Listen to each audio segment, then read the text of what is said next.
You know, in my State of the Union address, I remarked that many of you have told me you'd like to see more cooperation and a more elevated debate in Washington, but everyone sometimes feels trapped by their politics. I understand that feeling. I served with many of you in Congress. And so I know that I'm not the only one in this room who may be more than a little dismayed about what's happening on the campaign trail lately. We have heard vulgar and divisive rhetoric aimed at women and minorities, at Americans who don't look like us or pray like us or vote like we do. We've seen misguided attempts to shut down that speech, however offensive it may be. We live in a country where free speech is one of the most important rights that we hold. In response to those attempts, we've seen actual violence. And we've heard silence from too many of our leaders. Speaker Ryan, I appreciated the words on this topic that you shared with us this morning, but too often we've accepted this as somehow the new normal. And it's worth asking ourselves what each of us may have done to contribute to this kind of vicious atmosphere in our politics. I suspect that all of us can recall some intemperate words that we regret. Certainly I can. And while some may be more to blame than others for the current climate, all of us are responsible for reversing it. For it is a cycle that is not an accurate reflection of America. And it has to stop. And I say that not because it's a matter of political correctness. It's about the way that corrosive behavior can undermine our democracy and our society and even our economy. In America, there aren't laws that say that we have to be nice to each other or courteous or treat each other with respect. But there are norms. There are customs. There are values that our parents taught us and that we try to teach to our children, to try to treat others the way we want to be treated. The notion that kindness breeds kindness. The longer that we allow the political rhetoric of late to continue, and the longer that we tacitly accept it, we create a permission structure that allows the animosity in one corner of our politics to infect our broader society.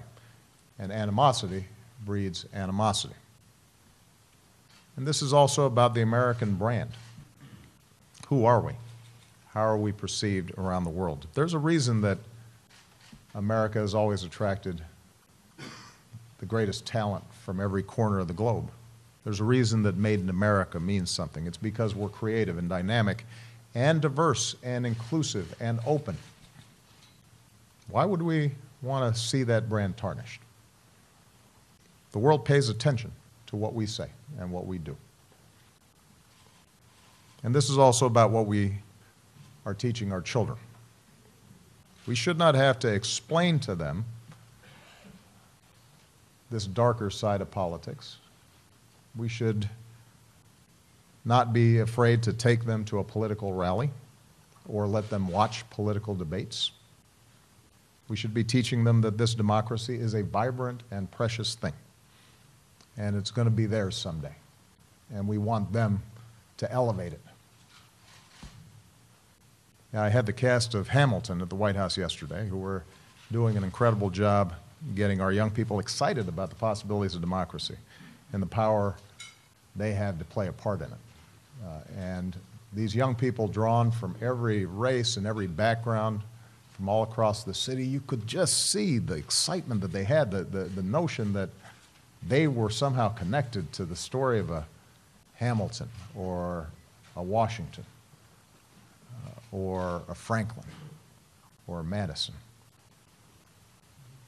And so we should be asking ourselves, as those in power with this incredible legacy, whether we are delivering that same message to our children. Are we making them excited about being citizens of this great country? So, when we leave this lunch, I think we have a choice. We can condone this race to the bottom, or accept it as the way things are and sink further, or we can roundly reject this kind of behavior, whether we see it in the other party or, more importantly, when we see it in our own party, and set a better example for our children and the rest of the country to follow. It starts with us. Speaker Ryan, you and I don't agree on a lot of policy, but I know you are a great father and a great husband, and I know you want what's best for America. And we may fiercely disagree on policy and the NFC North. But I don't have a bad word to say about you as a man. And I would never insult my fellow Irish like that.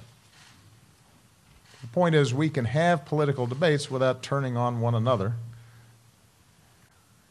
We can disagree without assuming that it's motivated by malice. There are those here who have fought long and hard to create peace in Northern Ireland and understand what happens when we start going into these dark places, the damage that can be done, and how long it can take to unwind. And so we can treat one another as patriots, even if we disagree, as fellow Americans who love this country equally, because it's a place that frees us to have different ideas and different points of view. So I reject any effort to spread fear or encourage violence or to shut people down when they're trying to speak or turn Americans against one another. And I think as a citizen who will still be leading this office, I will not support somebody who practices that kind of politics. And any leader worthy of our support will remind us that even in a country as big and diverse, as inclusive as ours, what we have in common is far bigger and more important than any of our differences. That's what carried us through other times that were far more tough and far more dangerous than the one that we're in today. Times where we were told to fear the future, times where we were told to turn inward and to turn against each other. And each time we overcame those fears, each time we faced the future with confidence in who we are and what we stand for and the incredible things that we're capable of doing together. And we do this because we are America. It's a place that sees opportunity where others see peril and that drew so many Irish and other immigrants to our shores. Our unbending belief that we make our own destiny and our unshakable dream that if we work hard and live up to our responsibilities and if we look out for one another, then there's a better day lying right around the bend. That dream has always come true in America. It is what provided hope and comfort and opportunity for so many that traveled across the Atlantic. It always will, so long as we nurture it. A bunch of people wanted me to ask you about Apple and the situation with Apple and the FBI. You're trying to persuade the tech community that they should work with government, but it looks to the tech community, at least some in the tech community, that government is the enemy of the tech community in the way that it's dealing with Apple, some in the tech community. The question I want to ask you is, putting aside the specifics of this specific case, the legal fight between the company and the FBI, there are big questions around the idea of how you balance the need for law enforcement to conduct investigations and the needs of citizens to protect their privacy. This is the old privacy versus security debate. Mr. President, where do you come down on the privacy versus security debate? Well, first of all, I can't comment on the specific case. Right. So let's set that aside. All of us value our privacy, and this is a society that is built on a Constitution and a Bill of Rights and a healthy skepticism about overreaching government power. Before smartphones were invented,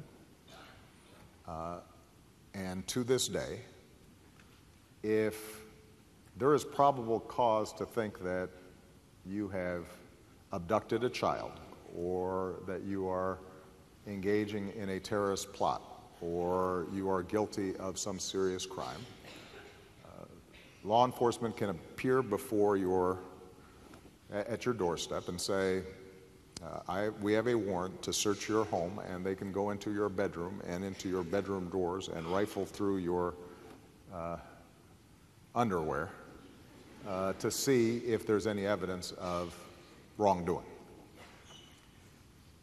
And we agree on that because we recognize that just like all of our other rights, freedom of speech, freedom of religion, etc., that there are going to be some constraints that we impose in order to make sure that we are safe, secure, and living in a civilized society.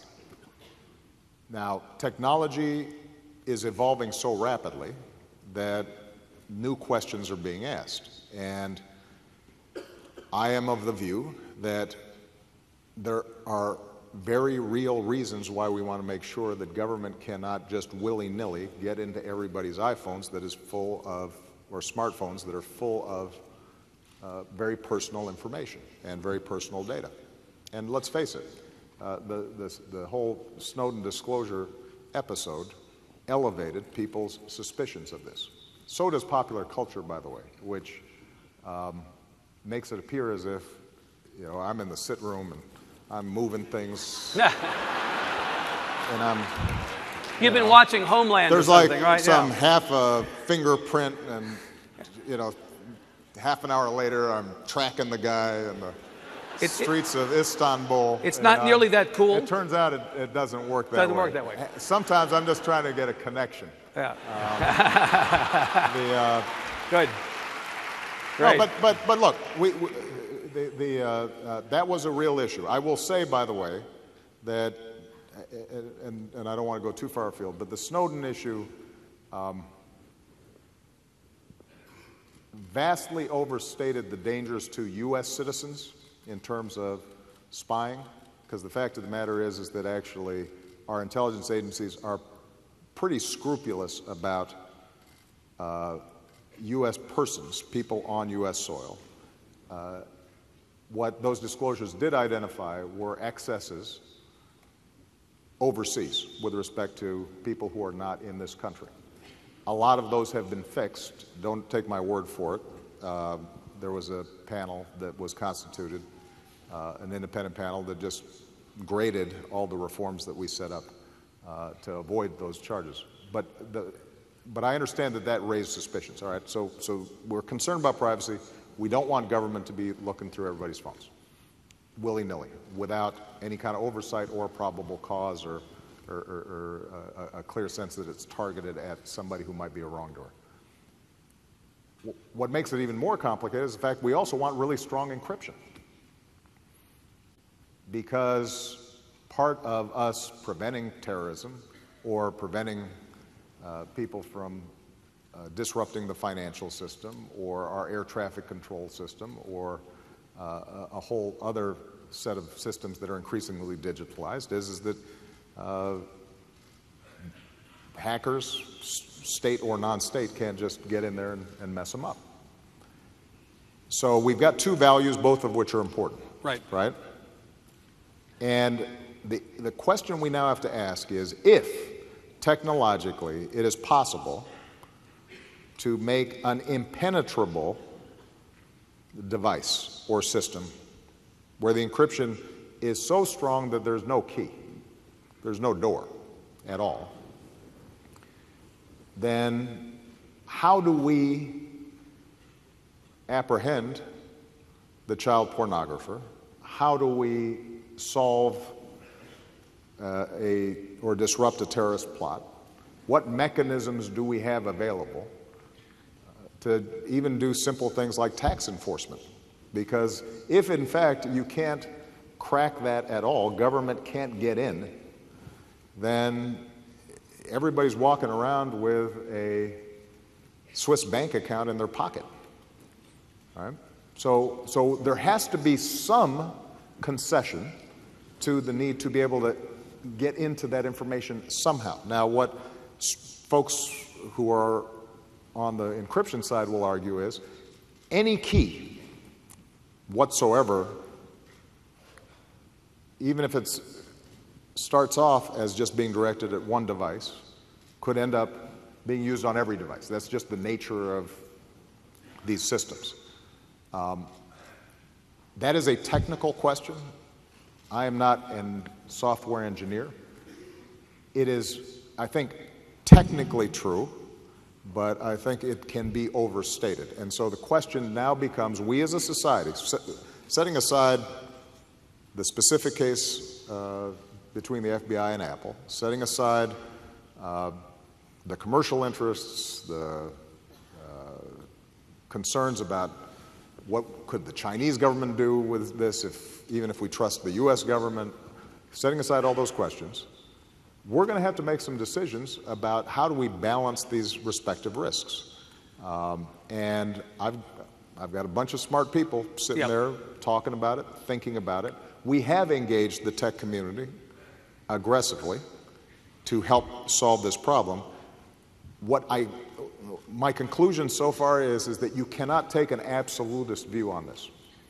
So if your argument is strong encryption no matter what, and we can and should in fact create black boxes, then that I think does not strike the kind of balance that we have lived with for 200, 300 years, and it's fetishizing our phones above every other value, and that can't be the right answer.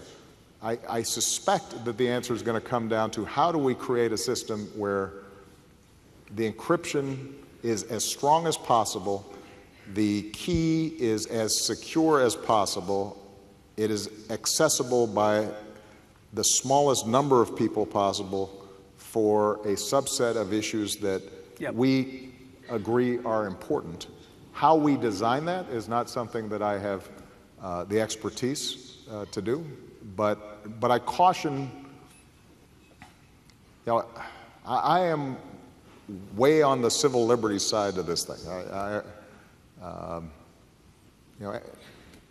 Bill McRaven will tell you that I anguish a lot over the decisions we make in terms of how to keep this country safe, and I am not interested in overthrowing the values that have made us an exceptional and great nation simply for expediency. But the dangers are real. Maintaining law and order and a civilized society is important. Protecting our kids is important. And so I would just caution against taking an absolutist perspective on this, because we make compromises all the time. I haven't flown commercial in a while. But my understanding is it's not great fun going through security. No, but we make the concession because it's a big intrusion on our privacy, but we recognize it as important. We have stops for drunk drivers. It's an intrusion, but we think it's the right thing to do. And this notion that somehow our data, is different and can be walled off from those other trade-offs we make, I believe is incorrect. We do have to make sure, given the power of the internet and how much our lives are digitalized, that it is narrow and it is constrained and that there's oversight. And I'm confident this is something that we can solve, but we're going to need the tech community, software designers, people who care deeply about this stuff to help us solve it. Because what will happen is if everybody goes to their respective corners and the tech community says, you know what, either we have strong, perfect encryption, or else it's Big Brother and an Orwellian world. What you'll find is that after something really bad happens, the politics of this will swing and it will become sloppy and rushed, and it will go through Congress in ways that have not been thought through. And then you really will have a danger to our civil liberties, because we will have not done, the people who understand this best and who care most about privacy and civil liberties have sort of disengaged or have taken a position that is not sustainable for the general public as a whole over time. Sadly, Mr. President, the clock is telling me that we're out of time. A lot of things I wanted to ask you. You gave a great answer on that question, and I'm happy to have that be the last bit that we did together. Thank you so much for being here. I'm the president, so I'm going to take one more minute. You will? Good. Okay. And I just want to say,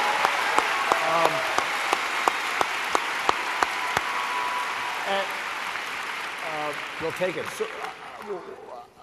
there are a number of different ways in which all of you can plug into to what I've been talking about here today. So if you are interested in figuring out ways to make government services work better, you can go to whitehouse.gov or U.S. Digital Services and find out what they're doing. If you are interested in how we can make sure that classrooms are properly connected, you can plug into what we're doing with ConnectEd.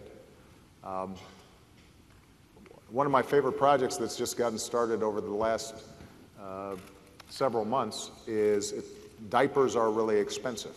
And we've actually set up a system whereby through social media and the internet, non-for-profits are able to make bulk purchases of diapers, save 25% on those so that they can distribute them to low-income moms and families. And it's a convergence of diaper makers and logistics companies and internet companies. And we sort of convened the thing, but it's not running through a government program. So whatever your interests are, whatever your passions are, whatever your concerns are, we need you. And I want to underscore the fact that, in 10 months, I will not have this office. It has been the great privilege of my life. But it's not like I stop caring about the things that I care about right now. And it's not like I'm going to stop being involved in promoting the best, most prosperous, most peaceful, most tolerant, most ecologically responsible America that I can. I'll be sitting in an audience with you. And I expect you to step up and get involved because the country needs you. And if the brain power and talent that's on display here today and throughout this conference takes up that baton, then I'm going to be really confident about the future of this country. All right? Thank you, Mr. Thank you, President. guys. Mr. President, thank you so much. That's right. Really enjoyed it. So